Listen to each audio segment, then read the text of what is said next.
Yok. Dolaptadaysa bu ortada tabii gerekir. Yok. Süt.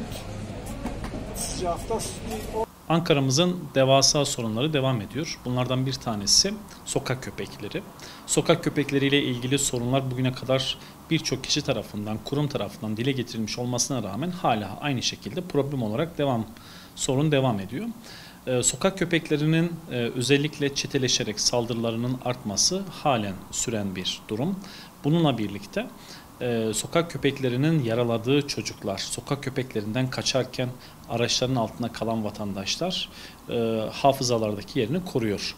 Sokak köpeklerinin saldırısı öyle basit bir saldırı değil aslında. Sokak köpekleri saldırısıyla 50-60 tane dikiş atılan yavrularımız var. Yüzünde kalıcı iz oluşan, ömür boyu o travmayı atlatamayacak olan çocuklar var. Ne uğruna?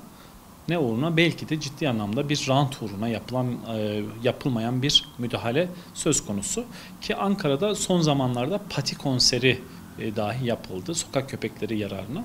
Biz burada sokak köpeklerinin düşmanı değiliz. Ama sokaklar insanların mecrasıdır. Köpeklerin mecrası değildir. Köpeklerin bu kadar popülasyonunun artması özellikle Ankara için ciddi bir sorun haline gelmiştir. En büyük sorunların yaşandığı yerlerinde başında şu an başkentimiz olmaktadır.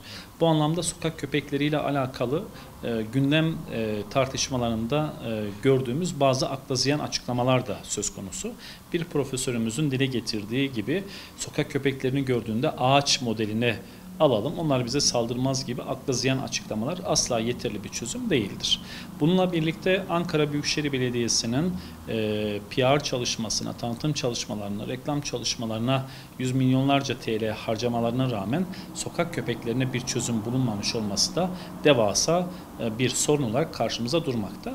Artık yetkililer herhalde hepimizin ısınarak bağışıklık kazanmamızı bekliyor. Köpekler sadece sokaklarda değil, bununla birlikte kampüslerde, metroda, birçok alanda şu an popülasyon olarak yayılmış durumda.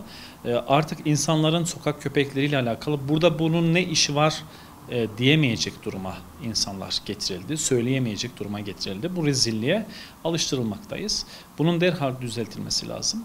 Bir vatandaşımız bir ilçede ısırıldığı zaman o ilçenin belediyesi bundan ciddi anlamda sorumludur. Hem o ilçe hem Büyükşehir Belediyesi hem valilik bu anlamda hukuki anlamda sorumluluk altındadır.